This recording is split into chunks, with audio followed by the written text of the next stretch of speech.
President Trump has issued a memo to executive agencies ordering the release of 2,800 remaining records related to the assassination of former President John F. Kennedy. The files are among the last to be released by the National Archives under a 1992 law that ordered the government to make all remaining documents pertaining to the assassination public.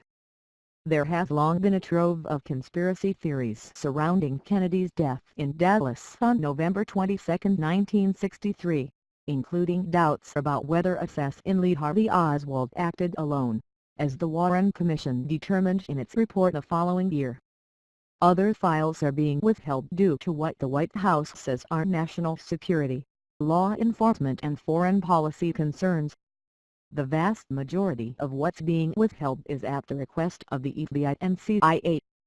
The remaining redactions are going to be reviewed over the next 180 days, and any not sufficiently demonstrated to need withholding will be released on April 26, 2018. Following the Oliver Stone's 1991 film JFK, which posited several theories about the assassination, Congress approved the law, forming the Assassination Records Review Board. It required the government to release all its files on the assassination in 25 years, unless doing so would harm national security, giving the president authority to block the release. President Trump had indicated he would not stand in the way and in fact tweeted on Wednesday, "The long-anticipated release of the number-signed JFK files will take place tomorrow." So interesting. Trump sent that message while flying to Dallas's Love Field, the airport where Kennedy landed just before he was shot. Trump had been urged by his friend and advisor Roger Stone to allow the release.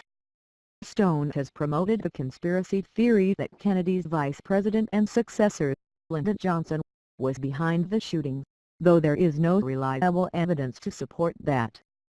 But CIA Director Mike Pompeo had been arguing for a further delay, according to Stone, who told the website InfoWars, which promotes various unfounded conspiracy theories, that the documents must reflect badly on the CIA even though virtually everyone involved is long dead.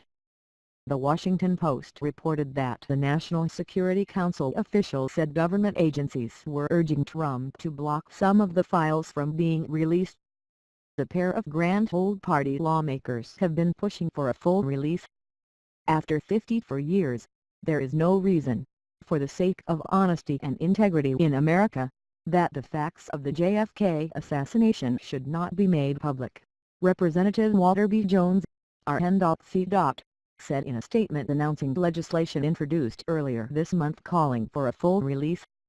Virgil once said, "Evil is nourished and grows by concealment."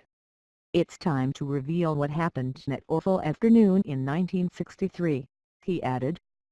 Companion bills were introduced in the House and Senate by Jones and Senator Chuck Grassley, R.I. Watt, the chairman of the Senate Judiciary Committee. It's unclear whether the files released on Thursday will quell the remaining doubts or add to the skepticism.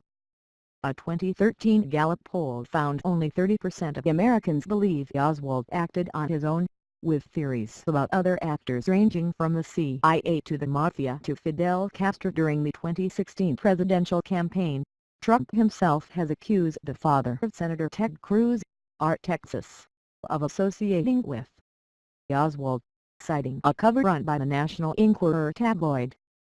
Most of the newly released files are believed to be CIA and FBI documents,